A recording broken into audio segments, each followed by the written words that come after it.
നമസ്കാരം, മലയാളി വാർത്തയിലേക്ക് സ്വാഗതം.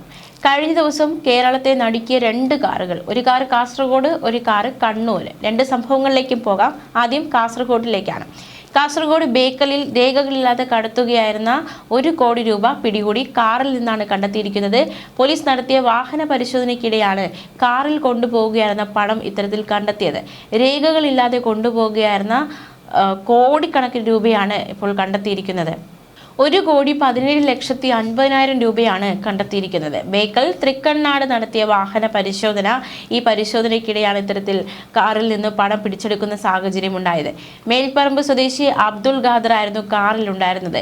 കാറിലെ പുറകിലെ സീറ്റിനടിയിൽ പ്രത്യേകം തയ്യാറാക്കിയ രഹസ്യ അറയിലായിരുന്നു പണം സൂക്ഷിച്ചിരുന്നത്. ഇത് വിവിധ ആളുകൾക്ക് വിതരണം ചെയ്യാൻ കൊണ്ടുപോവുകയായിരുന്നു എന്നാണ് പ്രാഥമിക നിഗമനം. ഒരു ഇടവേളയ്ക്ക് ശേഷമാണ് കാസർഗോഡ് ജില്ലയിൽ ഇത്രയും വലിയ തോതിൽ രേഖകളില്ലാതെ പണം പിടികൂടുന്നതെന്നതും ഏറ്റവും ശ്രദ്ധേയം. വാർത്താ പ്രാധാന്യം ഗൗരവകരം. വിശദമായ അന്വേഷണം നടത്താനാണ് ബേക്കൽ പോലീസിന്റെ തീരുമാനം.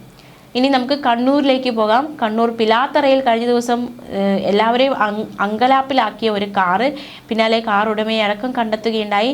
പിലാത്തറയിൽ സ്വർണ്ണ വ്യാപാരിയും കുടുംബവും സുഹൃത്തും സഞ്ചരിച്ച കാർ തടഞ്ഞു നിർത്തി 25 ഗ്രാം സ്വർണവും കാറും തട്ടിയെടുത്തെന്ന പരാതിയിൽ പോലീസ് അന്വേഷണം ഊർജിതമാക്കി. അതായത് ഇവരെ തട്ടിയെടുക്കുന്ന കാറടക്കം തട്ടിയെടുത്ത് മറ്റൊരിടത്തേക്ക് ഉപേക്ഷിച്ചു പോവുകയായിരുന്നു ഈ സംഘം ചെയ്തത്. സംഭവത്തിൽ 2 ഇന്നോവ കാറുകൾ എത്തിയ കണ്ടാൽ അറിയാവുന്ന 6 പേർക്കെതിരെ പരിയാന പോലീസ് കേസെടുത്തത്.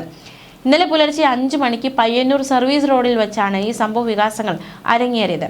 മഹാരാഷ്ട്ര സാംഗ്ലി സ്വദേശി കുമാർ ജലന്ധർ നിഗമും കുടുംബവും സഞ്ചരിച്ച KL 58 IN 2059 എന്ന കാറാണ് തട്ടിക്കൊണ്ടുപോയത്. സ്വർണ്ണ വ്യാപാരിയായ കുമാർ ജലന്ധർ നിഗം സാംഗ്ലിയിൽ നിന്നും ഓടിച്ചു വന്ന കാർ ആറംഗ സംഘം തടഞ്ഞു നിർത്തി ഡോർ ഗ്ലാസ് തകർത്ത് ഭാര്യയും മക്കളെയും കൂടെ ഉണ്ടായിരുന്നവരെയും പുറത്തിറക്കി. ശേഷം ഭാര്യയുടെ 25 ഗ്രാം തൂക്കം വരുന്ന നെക്ലസും കാറുമായി കടന്നു കളയുകയായിരുന്നു. ശേഷം അക്രമികൾ കാർ പിലാത്തറ കോഓപ്പറേറ്റീവ് കോളേജിന് സമീപത്തെ വിജനമായ സ്ഥലത്തെത്തിച്ച് സാധനങ്ങൾ പുറത്തെടുത്തിട്ട് ഉപേക്ഷിച്ചു പോയി. ചൊവ്വാഴ്ച രാവിലെ പ്രഭാത സവാരി നടത്തുന്നവരാണ് ഇത്തരത്തിൽ കാറ് വലിയ രീതിയിൽ, അതായത് അസ്വാഭാവികമായ രീതിയിൽ ഉപേക്ഷിക്കപ്പെട്ട നിലയിൽ കണ്ടെത്തിയത്. പിന്നാലെ ഇവർ പോലീസിൽ വിവരം അറിയിച്ചു. കാറിൽ സ്വർണ്ണമുണ്ടെന്ന നിഗമനത്തിലാണ് കടത്തിക്കൊണ്ടുപോയി പരിശോധിച്ചതെന്ന് കരുതുന്നതായി പോലീസ് വ്യക്തമാക്കി.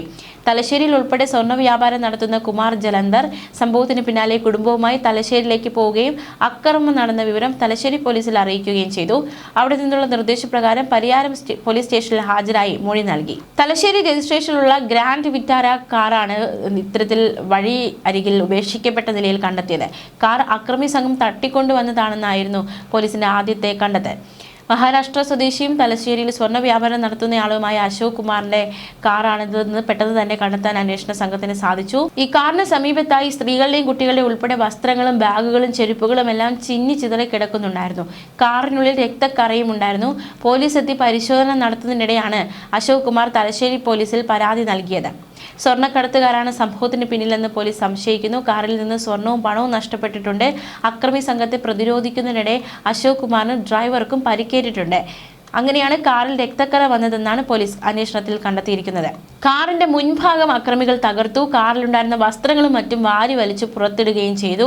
കാറിൽ രക്തക്കറ ഉണ്ടായിരുന്നതൊക്കെ വലിയ രീതിയിലുള്ള ആശങ്കയാണ് പുലർത്തിയത്. എന്തായാലും പിന്നാലെ അവരെ കാറിന്റെ ഉടമകളെ കണ്ടെത്താനും പിന്നെ എന്താണ് സംഭവിച്ചതെന്ന കാര്യത്തിലേക്ക് വേഗത്തിൽ തന്നെ എത്തുവാനും സാധിച്ചു. പ്രതികളെ പിടികൂടേണ്ടതായിട്ടുണ്ട്.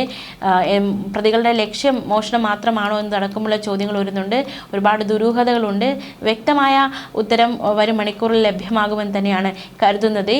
ന്യൂസ് ഡെസ്ക് മലയാളി വാർത്ത.